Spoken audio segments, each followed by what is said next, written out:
Now, as I leave you, I'll share with you the overall beautiful, beautiful architecture of this surah. In my estimation, the surah can be broken up into 5 distinct parts.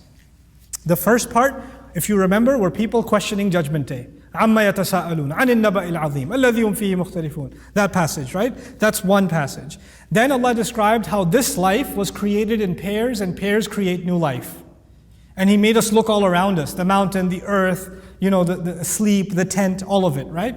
And then the rain and the produce coming out in the gardens. That's your second passage. The third passage is إِنَّ يَوْمَ الْفَصْلِ كَانَ مِيقَاتًا. The day of separation. That has been an appointed day, when mountains sail. Right, that particular scene. Then, so that's 3 now, right? Let's see if you remember them. What was the first one? Questioning Judgment Day. Second one? Life in pairs, worldly life in pairs. And then the third one? Judgment Day. And then that Judgment Day will lead, there's a continuity, right? They're questioning it. Allah says, why are you questioning it? There's enough evidence all around you. That was second passage. That passage should lead you to believe in a Judgment Day. That Judgment Day is going to lead to only 2 destinations, which are what? Passage 4 and 5 are going to be, we'll merge them together as 4, is heaven and hell. There's only these 2 destinations. And then the final passage, which we just went through, is humility on Judgment Day. Angels are standing humble before Allah. Nobody gets to speak. Even the disbelievers begging that they were dirt. So we return back to Judgment Day. So now appreciate this. The first passage was people being obnoxious about Judgment Day, wasn't it?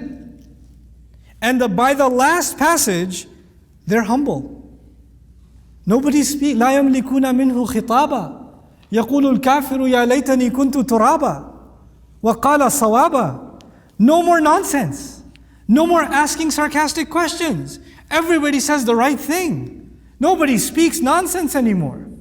You see how the tables have turned? When Allah said they will know, how well they know when Judgment Day begins. They're humble. You see the connection between the beginning and the end? Now look at the second thing Allah mentioned. The second thing Allah mentioned was that this life is in pairs. And then by contrast, the next life, the pairs are separated. Either you're in heaven or you're in hell. This life, next life. And right in the middle is the argument for Resurrection Day itself. And look at the continuity. This life, Judgment Day, next life. And what everything hangs in the balance of Judgment Day. Judgment Day determines where everything goes. The evaluation of the previous life and the reward of the next life. SubhanAllah. It's a perfect symmetry centered on one thing, centered on Judgment Day. And if you realize that, you'll realize something else about this surah.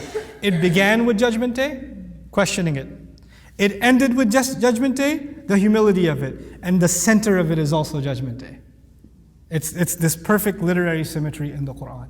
May Allah Azza wa Jalla help us appreciate the beauty and the power of His word. Barakallahu li wa lakum fil Quran al-Hakim. Wa nafa'ani wa iyyakum bil ayat wa dhikr al-Hakim. Wassalamu alaikum wa rahmatullahi wa barakatuh.